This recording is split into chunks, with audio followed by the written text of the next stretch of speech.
Welcome back to my channel. आज हम पढ़ने वाले हैं एनाफिलैक्टिक शॉक। वैसे वेलकम बैक तो नहीं बोलना चाहिए, ये फर्स्ट वीडियो है तो वेलकम टू माय चैनल। आज हम पढ़ने वाले हैं एनाफिलैक्टिक शॉक।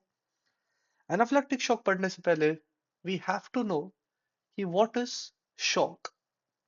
तो अगर किसी ने आपसे पूछा कि शॉक क्या होता है, तो लेमन टर्म्स में अगर किसी ने पूछा कि शॉक क्या होता है, अगर वो बोला कि वो बिजली वाले झटके को शॉक कहते हैं, तो उसे दो थप्पड़ मार दीजिएगा और बोलिएगा कि हम एमबीबीएस में है, हमारा शौक अलग होता है। शौक क्या होता है? तो basically shock is malperfusion. Shock is malperfusion to the tissues. अब मैल परफ्यूजन मतलब क्या रहता है? Mal is bad, perfusion is blood supply. तो bad blood supply to the tissue is called as shock. So bad blood supply होगा तो उसके वजह से क्या होगा कि O2 सप्लाई भी डिक्रीज होगा टिश्यूज को, तो इसे हम शॉक कहते हैं। तो शॉक के अलग अलग टाइप्स रहते हैं, फॉर एग्जांपल हाइपोवॉल्यूमिक शॉक, फिर कार्डियोजेनिक शॉक, अलग अलग रहते हैं। पर अपने अपने लिए इंपॉर्टेंट है, आज अपन एनाफिलैक्टिक शॉक पढ़ रहे हैं, इसलिए अपने को बस इतना जानना है कि एनाफिलैक्टिक शॉक एक डिस्ट्रीब्यूटिव शॉक है। डिस्ट्रीब्यूटिव शॉक का मेन फीचर रहता है कि उसमें वैसोडाइलेशन होता है, बस।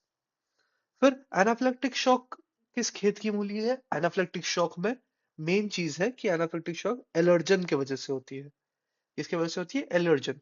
अब वो एलर्जन कुछ भी हो सकता है, जिस चीज से तुम एलर्जिक हो वो चीज एलर्जन बन जाएगा। Peanuts, eggs, shellfish, latex, wasp या बीस। फिर अभी अपन मेडिसिन पढ़ रहे हैं, तो फिर मेडिसिन को पढ़ते कैसे हैं? तो सबसे पहले तो याद कैसे रखेंगे? तो सबसे पहले वो जो पेशेंट होगा, वो पेशेंट तो पहले से पेशेंट नहीं है, पहले तो नॉर्मल है। फिर नॉर्मल है तो फिर उसके बाद उसको पैथोफिजियोलॉजी होगी कि उस पे कुछ तो ऐसा चेंज होगा जिसकी वजह से पैथोफिजियोलॉजी होगी। पैथोफिजियोलॉजी होने के बाद उसमें क्लिनिकल फीचर्स आएंगे, और जैसे ही क्लिनिकल फीचर्स आ जाएंगे तो फिर वो आएगा डॉक्टर के पास। अब चालू होता है डॉक्टर का काम। डॉक्टर क्या करेगा? सबसे पहले तो डायग्नोस करेगा, अरे भाई हुआ क्या है तेरे को, वो तो बता क्या हुआ है तेरे को। अलग अलग टेस्ट करेगा, जिसके वजह से जिसको हम डायग्नोस्टिक टेस्ट कहते हैं, अलग अलग टेस्ट करेगा। और फिर अगर उसको कंफर्म हो गया डायग्नोसिस कि हाँ पक्का इसको ना ये है, टीबी है, समझो, तो फिर उसके बाद वो उसका मैनेजमेंट करेगा। सिंपल। सिंपल तो इसमें भी, तो सारे मेडिसिन के डिजीज में अपन ऐसे ही पढ़ने वाले हैं। तो सबसे पहले है पैथोफिजियोलॉजी या फिर हिस्टोपैथोलॉजी। तो इसमें क्या है कि एक कॉम्बो रहता है कि मास्ट सेल्स के ऊपर लगा रहता है आईजीई एंटीबॉडीज। मास्ट सेल्स इसके ऊपर लगा है आईजी मास्ट सेल्स है, इसके ऊपर लगे हैं आईजीई एंटीबॉडीज, और इसके ऊपर आके लगता है ये पीला पीला बदमाश एलर्जन। ये एलर्जन ये एलर्जन आके जब लगता है तो फिर उसके बाद एलर्जन आके लगता है तो उसके बाद ये मास्ट सेल जो है वो एक्टिवेट हो जाता है। बेसिक एक्टिवेट तो नहीं बोलेंगे, तो ये जाता है बर्बादी की ओर। तो मास्ट सेल्स का होता है इसके, जब ये तीनों मिलते हैं, मास्ट सेल्स, आईजीई या एलर्जेंस, तो ये तीनों मिला के मास्ट सेल्स का डीग्रैनुलेशन करते हैं। और मास्ट सेल्स का डीग्रैनुलेशन होने के बाद दो चीजें मतलब बहुत सारी चीजें रिलीज होती है, पर दो मेजर चीजें रिलीज होती है। एक तो हिस्टामाइन और एक है ट्रिप्टेस। ट्रिप्टेस का इतना कुछ सिग्निफिकेंस नहीं है, बस डायग्नोस्टिक यूज है कि ट्रिप्टेस के वैल्यूज देखते हैं अपन वैसे। पर हिस्टामिन का सबसे इंपॉर्टेंट काम है। हिस्टामिन का क्या काम है? हिस्टामिन अपना, जैसे ही वो ब्लड में रिलीज हो जाएगा, वो अपना जादू जादू करना चालू हो जाएगा। क्या चालू हो जाएगा? दो चीजें, दो मेजर चीजें, मतलब उसके और इफेक्ट्स रहता है पर दो मेजर इफेक्ट्स जो फेटल जो जो फेटल कॉजेस जो फेटल जो डेथ कॉज करता है। कौन से? एक तो है वैसोडाइलेशन और एक है ब्रोंकोकंस्ट्रिक्शन। वैसोडाइलेशन होने से क्या होता है कि जो सिस्टमिक पेरिफेरल रेजिस्टेंस है उसको वो कम हो जाता है। अभी सिस्टमिक पेरिफेरल रेजिस्टेंस क्या चीज है, मतलब बेसिकली तुम एक समझो, एक पाइप है, एक पाइप से पानी बह रहा है। अभी ये जो पाइप है वो पानी के फ्लो को रेजिस्ट करना चाहेगा, हर जगह से रेजिस्ट करना चाहेगा।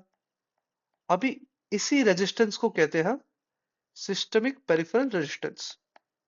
अभी ऑब्वियसली ये पाइप, अभी ब्लड वेसल क्या है, ब्लड वेसल भी तो एक पाइप ही है, और बस पानी की जगह पे यहाँ पे ब्लड बहता है। सिंपल सी चीज है। तो फिर वैसो डायलेशन होने से सिस्टमिक पेरिफेरल रेजिस्टेंस कम कैसे हो गया? सिंपल सी बात है। तुम अगर देखोगे तो पहले इतना सा था और फिर इतना बड़ा हो गया, ये बढ़ गया। तो जितना वो छोटा है उतना वो रेजिस्टेंस ज्यादा देगा, और जितना बड़ा है उतना रेजिस्टेंस कम देगा। सिंपल सी बात है। तो वैसोडाइलेशन जैसे ही हुआ वैसे सिस्टमिक पेरिफेरल रेजिस्टेंस कम हो गया। सिस्टमिक पेरिफेरल रेजिस्टेंस कम हो गया जिसकी वजह से मीन आर्टेरियल प्रेशर कम हो गया है। ये कैसे हुआ? तो ये जानने के लिए अपने को फिजियोलॉजी में पढ़ा हुआ ब्लड प्रेशर का फॉर्मूला याद करना चाहिए। ब्लड प्रेशर का फॉर्मूला क्या रहता? Cardiac output into systemic peripheral resistance. तो जैसे ही सिस्टमिक पेरिफेरल रेजिस्टेंस कम हो गया वैसे ब्लड प्रेशर भी कम हो जाएगा। अब ब्लड प्रेशर अगर अगर बताया नहीं है कि सिस्टोलिक ब्लड प्रेशर है या डायस्टोलिक ब्लड प्रेशर है, तो इसको तो जनरलाइज टर्म में बोलते हैं mean arterial pressure. Mean arterial pressure का भी अलग से फॉर्मूला है, दोनों को मिला के, सिस्टोलिक और डायस्टोलिक को मिला के मीन आर्टेरियल प्रेशर बनता है। उसका अलग से फॉर्मूला है, वो याद करने की जरूरत नहीं है। फिर उसके बाद मीन आर्टेरियल प्रेशर कम हो गया जिसकी वजह से टिश्यू परफ्यूजन कम हो गया। वही वापस शॉक का कंडीशन आ गया, ये अपन ने दिखा दिया कि शॉक कैसे हुआ उसको। ठीक है। फिर उसके बाद अपन ने क्या बोला था कि हिस्टोपैथ के बाद वो आएगा क्लिनिकल फीचर्स लेके। अभी क्लिनिकल फीचर्स क्या होंगे इसके? तो क्लिनिकल फीचर्स क्या रहेंगे? पहले तो वैसो डायलेशन, जो वैसो डायलेशन कॉज कर रहा था उसके वजह से होने वाले जो सिम्टम्स है। तो पहले तो है अर्टिकेरिया। अर्टिकेरिया मतलब क्या रहता है? जब भी तुम्हें लाइफ में कभी भी कोई एलर्जी हुई है, समझो किसी को पोलन का एलर्जी रहता है, किसी को कोई फूल का एलर्जी रहता है, तो फिर वो जब भी अपने स्किन पे लगता है तो फिर रेड रेड कलर के स्पॉट्स आते हैं उस पे, रेडनेस बढ़ जाता है, और फिर वहां पे ऐसा फोड़ी भी आ जाता है। तो फिर वो जो उसको एक टर्म है, उसको बोलते हैं अपन अर्टिकेरिया। फिर फिर वहां पे इचिंग बढ़ जाती है, फ्लशिंग बढ़ जाती है। फ्लशिंग बहुत ज्यादा इंपॉर्टेंट है। क्यों? क्योंकि बाकी जो टाइप ऑफ शॉक्स है, for example hypovolaemic shock, cardiogenic shock, ये सब में वैसो कॉन्स्ट्रिक्शन होता है जिसकी वजह से तुम्हारा स्किन जो है ना वो रेड या पिंक नहीं दिखेगा, एकदम पेल दिखना चालू हो जाएगा। बट ये टाइप ऑफ शॉक में फ्लशिंग दिखता है, मतलब ये रेड या फिर पिंक दिखता है स्किन अपना, और एंजियोएडिमा दिखता है। फिर जो ब्रोंकियो कॉन्स्ट्रिक्शन है उसकी वजह से आने वाले जो सिम्टम्स है, फॉर एग्जाम्पल उस कौन से सिम्टम्स है? डिजीनेस, चक्कर आने लग जाएगी तुम्हें, वीजिंग वीजिंग होगा, शॉर्टनेस ऑफ ब्रेथ होगा, और कफिंग होगा। ये सिंपल जो नॉर्मल अपने रेस्पिरेटरी वाले जो भी सिम्टम्स है वो सारे इधर लिख डालेंगे। फिर उसके बाद अपन कब से बोल रहे कि अगर ब्लड प्रेशर कम हुआ तो ब्लड प्रेशर कम होने से वो टिश्यू का परफ्यूजन कम होगा। अबे पर टिश्यू का परफ्यूजन कम होने से हो क्या रहा है, ये अभी हम देखेंगे। अलग अलग टिश्यूज या अलग अलग ऑर्गन में परफ्यूजन कम होने से क्या क्या चीजें हो रही है, ये अपन अभी देखेंगे। तो सबसे पहले क्या है, जो मीन आर्टेरियल प्रेशर है, जो मैंने बोला था कि ब्लड प्रेशर का सोफिस्टिकेटेड नाम मीन आर्टेरियल प्रेशर। उसको उसका सबसे पहले अपन आते हैं मीन आर्टेरियल प्रेशर। सबसे पहले हम जनरलाइज टिश्यू में देखते हैं उसका क्या इफेक्ट रहेगा। जनरलाइज टिश्यू में क्या इफेक्ट रहेगा? अभी परफ्यूजन कम हो गया जिसकी वजह से O2 भी कम हो गया। अभी O2 कम हो गया तो एरोबिक रेस्पिरेशन होगा क्या? नहीं होगा। एरोबिक रेस्पिरेशन नहीं होगा तो फिर सेल के पास दूसरा क्या चॉइस है कि एनारोबिक रेस्पिरेशन करेगा। एनारोबिक रेस्पिरेशन करने से क्या होगा? लैक्टिक एसिड का जो लेवल्स है बॉडी में वो बढ़ जाएगा, जो ब्लड में उसके लेवल्स बढ़ जाएंगे, जिसकी वजह से पीएच कम हो जाएगा। और लंग्स को क्या लगता है कि ये जो पीएच कम हुआ है वो CO2 के वजह से कम हुआ है, जो CO2 के बढ़ने की वजह से ये पीएच कम हुआ है। तो वो क्या करता है, रेस्पिरेटरी रेट बढ़ाना चालू कर देता है कि जितना भी CO2 को है ना, बाहर निकालो बाहर निकालो बाहर निकालो करके, और फिर वो रेस्पिरेटरी रेट बढ़ा देता है। तो इनमें तुम्हें रेस्पिरेटरी रेट बहुत ऐसे हाई दिखेगा। वैसे फिर ब्रेन में क्या दिखेगा, एनसेफेलोपैथी। फिर हार्ट में क्या दिखेगा, फिर एनस्टेमी। एनस्टेमी मतलब क्या, कि non ST elevation, non ST elevation myocardial infarction. इसमें एसटी का एलिवेशन नहीं होगा, एसटी का एलिवेशन नहीं होगा। अभी एलिवेशन नहीं हो रहा तो क्या होगा, डिप्रेशन हो जाएगा। तो एसटी का डिप्रेशन होता है इसमें। फिर किडनी में अपन क्या देखते हैं, एकेआई। एकेआई मतलब क्या रहता है, अक्यूट किडनी इंजरी, सिंपल। फिर इसके बाद अपन ने क्या देखा, क्लिनिकल फीचर्स। अभी अभी वो डॉक्टर पास जाएगा, डॉक्टर क्या करेगा, उसका डायग्नोसिस करेगा। अभी डायग्नोसिस यूजुअली तो इस केसेस में नहीं होता है, नॉट नीडेड है। मतलब क्यों नहीं होता, क्योंकि ये यूजुअली एक इमरजेंसी केस होती है। तो तुम डायग्नोसिस थोड़ा ना करते बैठोगे, अरे नहीं इसको ना हाइपोवॉल्मिक नहीं, वो वाला दूसरा वाला शौक है, नहीं इसको ये नहीं नहीं नहीं, ये दूसरा। तब तक तो टपक जाएगा बंदा। तो यूजुअली डायग्नोसिस करते नहीं है, बट अगर तुम डायग्नोसिस करोगे तो तुम्हें ये फाइंडिंग मिलेंगे। या फिर तुम्हें अगर वाइवा में पूछ लिया इसका डायग्नोसिस कैसे करोगे, तो तुम थोड़ी ना बताओगे, नहीं मैं नहीं बताऊंगा। क्यों, तुम्हें तो बताना पड़ेगा तभी तो। वैसे तो तभी तुम ये बताओगे जो मैं बता रहा हूँ अब। क्या बताओगे, सबसे पहले अपन कैलकुलेट करेंगे शॉक इंडेक्स। अभी शॉक इंडेक्स क्या चीज होती है, shock index is equals to heart rate upon systolic blood pressure. अभी जो शॉक इंडेक्स जो होता है, अगर वो 1 से ज्यादा है, क्या है, 1 से ज्यादा है, तो वो शॉक को इंडिकेट करता है। ठीक है, चलो शॉक इंडेक्स तुम कैलकुलेट कर लिए तो मेरे को नॉर्मल आ रहा है, तो तुम उधर जाके रुक नहीं जाओगे, हाँ नहीं नहीं इसको शॉक दिए, इसको छोड़ दो और घर छोड़ दिए, नहीं नहीं नहीं नहीं। इसके बाद अपन चेक करेंगे लैक्टेट। लैक्टेट मतलब क्या, lactic acid. Lactic acid check करेंगे, तो फिर उसके बाद देखेंगे अगर वो 2 मिलीमोल पर लीटर से ज्यादा है, तो फिर वो शॉक को इंडिकेट करता है। अगर ये भी नॉर्मल है, तो फिर तुम देखोगे कि ऑर्गन परफ्यूजन के जो फीचर्स है, जो माल परफ्यूजन के जो फीचर्स है ऑर्गन के, जो अपन ने अभी देखे, encephalopathy, NSTEMI, acute kidney injury etcetera, वो सब जो चीजें हैं, वो सब चीजें प्रेजेंट है कि नहीं प्रेजेंट है। अगर चीजें प्रेजेंट है, तो फिर वो शॉक को इंडिकेट करेंगे, शॉक का इंडिकेशन करेंगे, सिंपल। अभी इसके बाद तुम्हें कंफर्म हो गया कि इसको शॉक तो प्रेजेंट है। अभी शॉक प्रेजेंट है, तो फिर तुम देखोगे कि कौन सा टाइप ऑफ शॉक प्रेजेंट है इसमें। अभी अपन तो एनाफिलेक्टिक पढ़ रहे हैं, डिस्ट्रीब्यूटिव पढ़ रहे हैं, तो फिर ऐसा नहीं कि बाकी सारे एग्जिस्ट ही नहीं करते।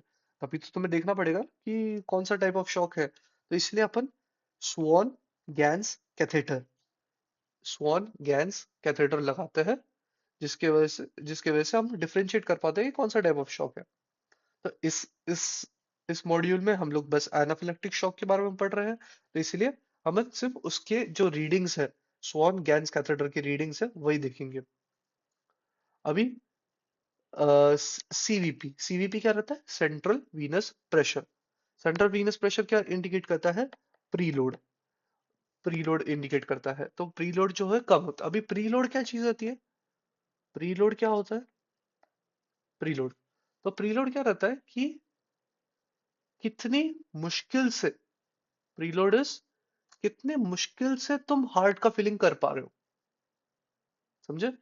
अगर ज्यादा मुश्किल, अभी ये केस में क्या होगा कि जो हार्ट का जो फीलिंग है, जो हार्ट का जो फीलिंग है, वो एकदम इजीली हो जाएगा। तो मुश्किल तुम्हें कम हो रही है, मुश्किल कम हो रही है मतलब प्रीलोड भी तुम्हें कम हो रहा है। तो प्रीलोड इधर कम दिख रहा है। सेम, राइट में प्रीलोड कम है तो लेफ्ट में भी प्रीलोड कम ही होगा। अभी कार्डियक इंडेक्स, कार्डियक इंडेक्स जो रहता है वो क्या शो करता है, कार्डियक आउटपुट शो करता है। कार्डियक आउटपुट ये केसेस में हाई रहेगा, ये केस में हाई रहेगा। हाई क्यों रहेगा, क्योंकि अपन ने पढ़ा था, वो कहा गया फॉर्मूला, अरे बीपी का फॉर्मूला कहा गया, वो पीरियड अभी बता, हाँ हाँ। तो इसमें अपन ने पढ़ा था अभी, ये भी कम हो गया, ये भी कम हो गया, तो बॉडी कंपनसेट करने के लिए ये तो बढ़ाएगी ना, तो ये बढ़ाएगी, तो कार्डियक आउटपुट बढ़ता है, तो कार्डियक आउटपुट वुड इंक्रीज। तो कार्डियक इंडेक्स और SpO2 ये दोनों इंडिकेटर्स है कार्डियक आउटपुट के, तो इसलिए ये दोनों हाई दिखते हैं। और जो सिस्टमिक सिस्टमिक वो जो अपन ने पढ़ा सिस्टमिक वीनस रेजिस्टेंस, ये तो ये तो लो रहता है। ये तो अपन ने सबसे पहली चीज वही पढ़ी कि सिस्टमिक वीनस रेजिस्टेंस लो होता है, क्यों? क्योंकि वैसो डायलेशन की वजह से। सिंपल। अब किया अपन ने, ये डायग्नोसिस हो गया, ये अपन ने देख लिया कि यार ये एनाफिलेक्टिक शॉक ये जो है, ये कंफर्म हो गया है कि इसको एनाफिलेक्टिक शॉक ही है। सिंपल। तो अभी अपन उसका चालू करेंगे मैनेजमेंट। तो मैनेजमेंट में सबसे इंपॉर्टेंट जो चीज है वो है अपन देंगे उसको एपिनेफ्रिन। अभी एपिनेफ्रिन कितना देंगे, ऐसा नहीं कि यार 10-15 लीटर जितना अवेलेबल है उतना दे दो भाई उसको, ये कभी बहुत सीरियस दिख रहा है इसको सारा दे दो, नहीं। एक एक वो भी एक मात्रा में देना होता है। कौन सी मात्रा? 0.3 to 0.5 ml ऑफ 1:1000 IM। 1:1000 मतलब क्या? 1:1000 इज 1 mg/लीटर, इंट्रामस्कुलरली देना पड़ेगा अपने को वैसे। और ये रिपीट करने का 5 to 20 मिनट्स पे, जितना भी अकॉर्डिंग टू द सिवियरिटी, अगर ज्यादा सिवियर लग रहा है तो 5 मिनट में कर लो, बोले इतना भी सिवियरिटी नहीं है उसमें इंप्रूवमेंट दिख रहा है तो 20 मिनट में करो। सिंपल सी बात है। अभी ये एपिनेफ्रिन का काम क्या है? एपिनेफ्रिन क्या काम करेगा बॉडी पे? तो एपिनेफ्रिन या फिर जो एड्रेनलिन रहता है, इसके दो रिसेप्टर्स रहते हैं, अल्फा रिसेप्टर रहता है और बीटा रिसेप्टर रहता है। तो एपिनेफ्रिन जो है दोनों पे एक्ट करेगा, और वो क्या करेगा, ये इसको एक्टिवेट करेगा और इसको भी एक्टिवेट करेगा। तो अल्फा एगोनिस्ट है, तो अल्फा एगोनिस्ट से क्या करेगा, वो वैसो कॉन्स्ट्रिक्शन करेगा। जो मतलब अपने जो दो मेजर प्रॉब्लम्स थे क्या, कि वैसो डायलेशन हो रहा था और ब्रोंको कॉन्स्ट्रिक्शन हो रहा था, ये दोनों को करेक्ट करने के लिए आया अपना एपिनेफ्रिन। समझे? तो इसमें क्या, वैसो कॉन्स्ट्रिक्शन हो गया और ब्रोंको डायलेशन करा दिया एपिनेफ्रिन ने। दूसरी बात, दूसरी बात क्या है कि सबसे बड़ा प्रॉब्लम कौन था अपना? हिस्टामिन। हिस्टामिन तो सबसे बड़ा प्रॉब्लम था कि अरे यार वो भूल गए, ये देखो हिस्टामिन का ऐसा प्रॉब्लम था। ये ये जो तिगड़ी, ये जो त्रिमूर्ति अपनी बनी थी, मास्ट सेल्स, IgE और एलर्जेंस की, ये कर रहे थे डीग्रेनुलेशन, और इसके जिससे रिलीज हो रहा था हिस्टामिन। तो हिस्टामिन रिलीज हो रहा था, तो हिस्टामिन तो मेन प्रॉब्लम था। तो हिस्टामिन क्या करो, सिंपल, हिस्टामिन के H1 रिसेप्टर रहता है उसको ब्लॉक कर दो। ब्लॉक कर दिया। अब कैसे ब्लॉक करेंगे, वो क्लोरफेनेरामाइन देंगे, कितना, 10 to 20 mg IV रूट के द्वारा, और फिर कॉर्टिकोस्टेरॉइड भी देंगे। कॉर्टिकोस्टेरॉइड में हाइड्रोकोर्टिसोन, ये तो फिक्स है उसका। बट ये यूजुअली जो जो स्टूडेंट्स होते हैं वो कंफ्यूज हो जाते हैं कि अरे कॉर्टिकोस, तो यूजुअली वो जो क्वेश्चन पूछते हैं वो पूछते हैं कि कॉर्टिकोस्टेरॉइड वो है, वो इमरजेंसी के लिए यूज होता है ना? गलत। इमरजेंसी के लिए यूज नहीं होता। That is usually for long term purposes. मतलब अभी लॉन्ग टर्म की क्या जरूरत है भाई, यार इमरजेंसी सिचुएशन है, तुम लॉन्ग टर्म का क्या सोच रहे हो? अरे लॉन्ग टर्म का भी सोचना पड़ता है भाई। या लॉन्ग टर्म का सोचेगा, क्यों? क्योंकि वो रिकरेंस प्रिवेंट करेगा, वो बॉडी में रिकरेंस प्रिवेंट करेगा। तो ये हो गया है एनाफिलेक्टिक शॉक। अपन ने एनाफिलेक्टिक शॉक आज पढ़ा, हमें अच्छा लगा, आपको भी शायद अच्छा लगा होगा। ठीक है, थैंक यू।